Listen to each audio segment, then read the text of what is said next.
गेलो पार्टीकडं, छान मध्ये गेलो. म्हटलं आज जायचं, अर्ज करायचे, ते पार्टी येणार माझ्या बरोबर, फिरणार, सगळं छान होणार मस्त.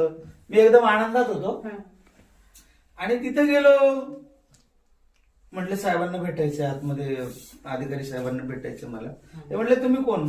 म्हटलं मी दादासाहेब कांबळे, अशा संस्थेचा संस्थापक आहे आणि मला त्यांच्याशी बोलायचंय.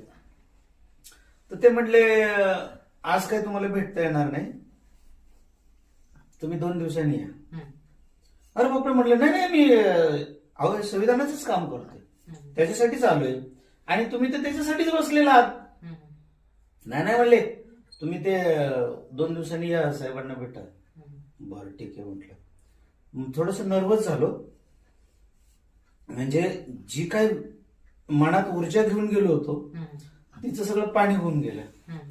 आणि ठीक आहे म्हटलं, चला 2 दिवसांनी जाऊन होईल काम आपलं.